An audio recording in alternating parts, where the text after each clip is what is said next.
Coach, thank you for the invitation. Maybe the only gynecologist in the room, so I'll be a little bit general, starting talking about Tubal.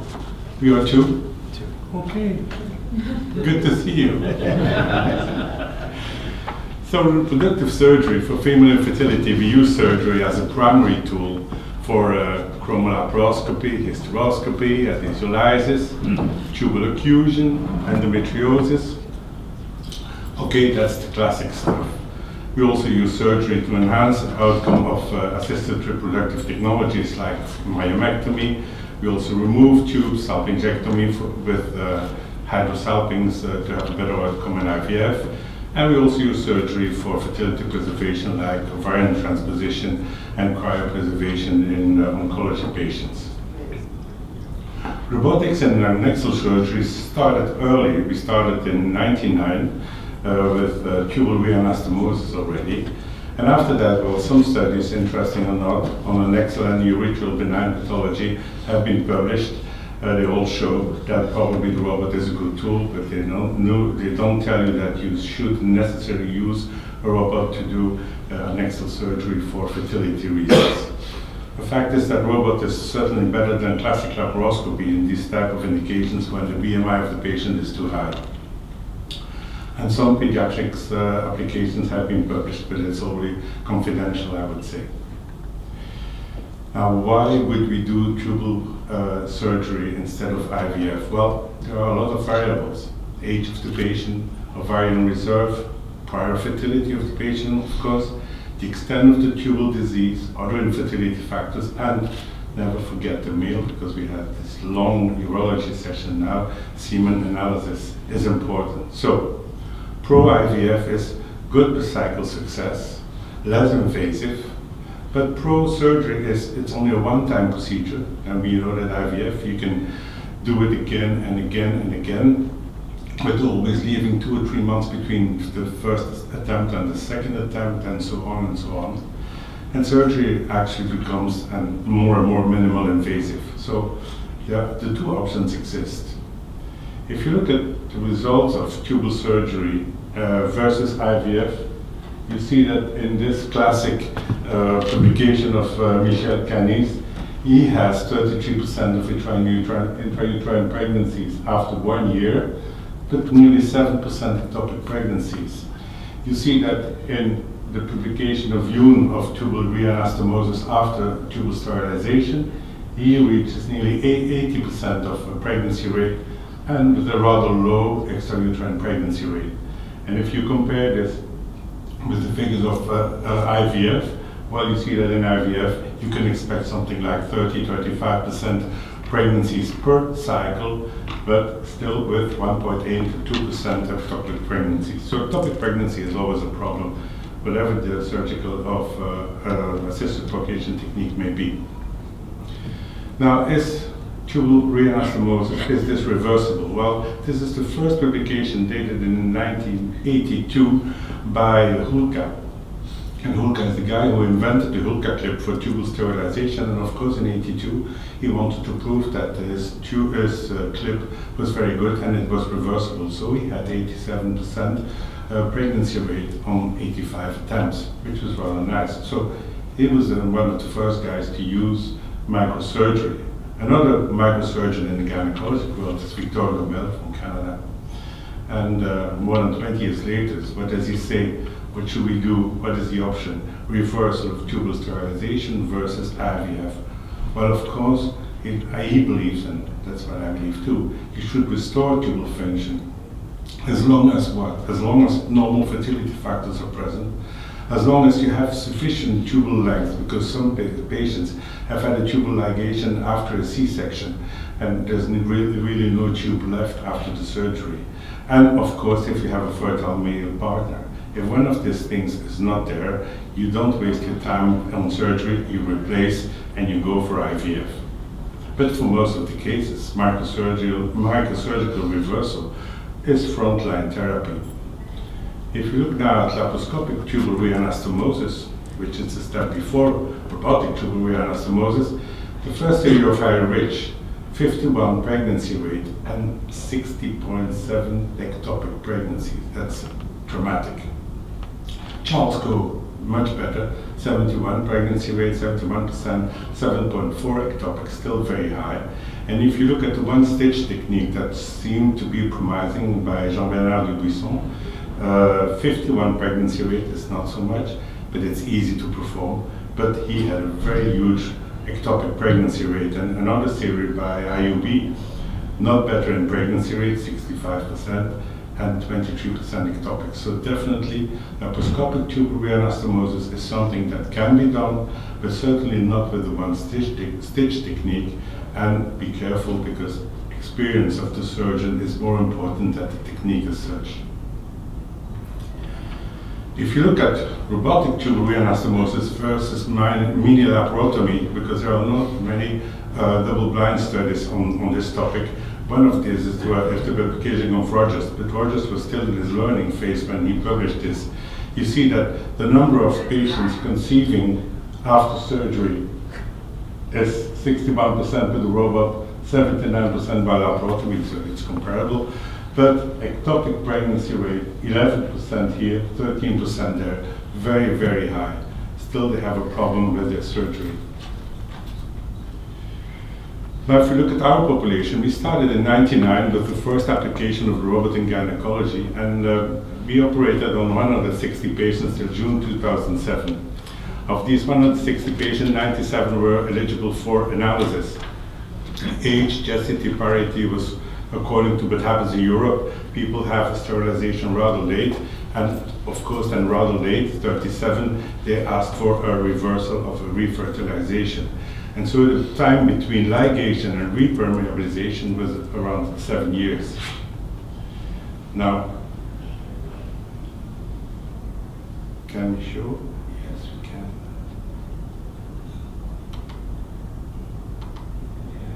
Okay. It's not too long. It's just to show how it works. This is a video taken in the early experience we had with tubal refertilization. It's very simple, the technique. You open the proximal part of the tube. On the left is the uterus. We do not devascularize too much, because we don't want to have fibrosis after that, because we want to diminish the risk of ectopic pregnancy. So very pinpoint, little pinpoint hemostasis. And even if it's still bleeding a little bit, we don't care. We do exactly the same thing on the opposite side, on the distal part of the tube. And then we take proline 60 to approximate the proximal and the distal part.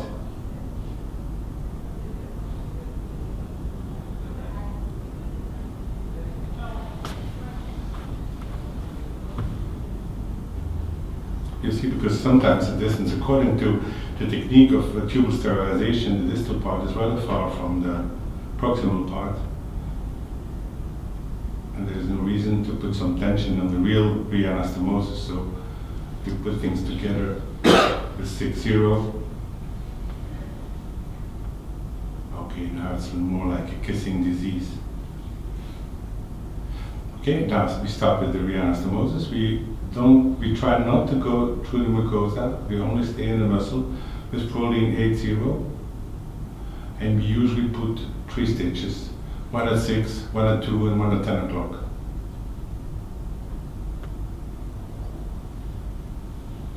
We do the same on the other side. I make the suture. It's not a vascular anastomosis, so we don't care if there is potentially what you could call a leakage, because it's irrelevant in this situation. The most important thing is to have an exact approximation with no devascularization, if possible.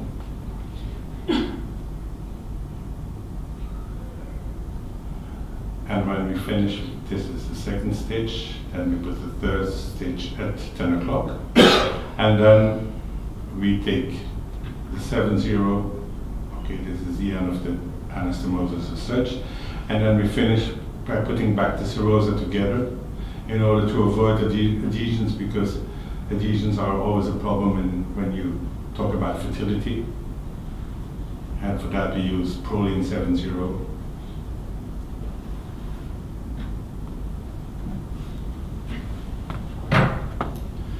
And after having finished the suture of the serosa, we fill the tube with blue dye in order to see if it's patent, if it's nice, and you see that it's nicely patent over here, and if the blue dye is coming out of the distal part of the tube. Now, of these 160 patients, we operated on 307 tubes, mean operation time 118 minutes, operation time per tube 39, number of knots 2,456, but what was interesting was the proline, because it was the first experience, nearly 1,000 proline stitches with 80, and we only had 8 broken sutures, because in the beginning we thought that haptic return, not feeling the sensibility was important. It really is irrelevant.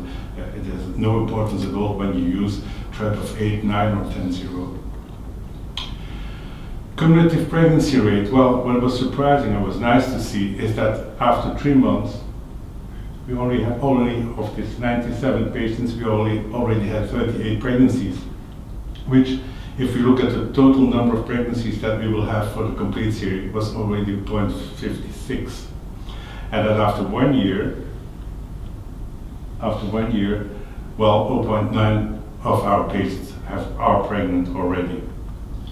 If you look at the incidence of cumulative pregnancy rate by ages, you see that with patients less than 35, we have 0.9 pregnancy, 36, 39, 0.74, 40, 42, 0.47, but even in our series, you see how many pregnancies we have with patients older than 43, which is a cutoff level for IVF in most of our European countries.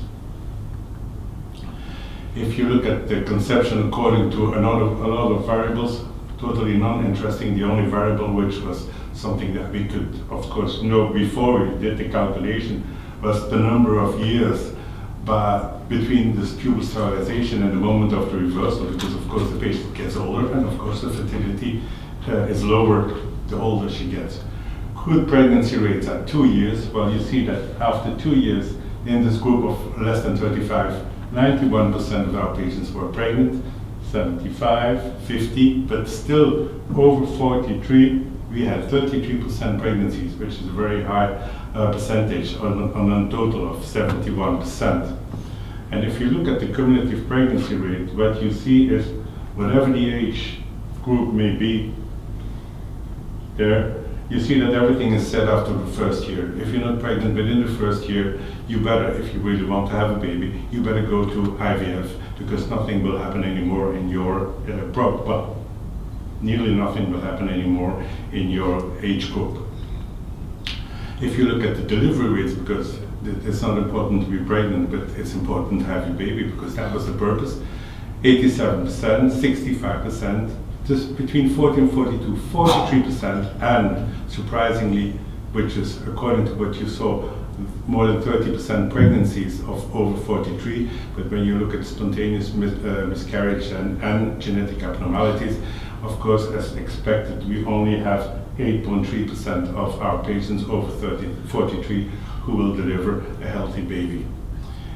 If you look now at the comparison between IVF with our Belgian numbers and this surgery, this robotic microsurgery, you see that for every age group, the comparison is in favor of surgery. But this is not honest, because in surgery, you look at minimum 12 months.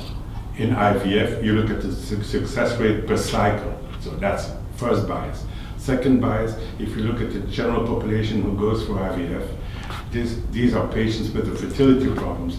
I have a population with patients with no fertility problems. They have been pregnant before. They have asked for a sterilization. They asked for a reversal. But basically, these are healthy patients. The only thing that changes, it's not the patient, it's the husband. Because usually when they ask for a reversal, it's because they've changed husband. But we do semen analysis before doing the surgery. So we only take healthy husbands, and then we operate on the patient. So if I can conclude, I could say tubal anastomosis with the robot is feasible and reproducible. The results in terms of pregnancy rate and take-home baby are comparable to microsurgery, and I didn't expect more, of course, but are always better than IVF, which is a good thing. But what is also important is that patient and surgeon satisfaction is optimal, because it is really boring to do laparoscopic microsurgery and tubal reanastomosis. For the ones who've done this, it is really a pain in the ass. With the robot, it's really fun. So thank you very much. One last slide, but I will wait this, because tubal transplantation has not been addressed at this moment, and I took a sentence from Sir John Peel in 1965 saying, perhaps in another 50 years, someone of the younger generation will be reporting cases of successful homografts of healthy fallopian tubes taken from donors, but that too is another story. That's your story. Thank you.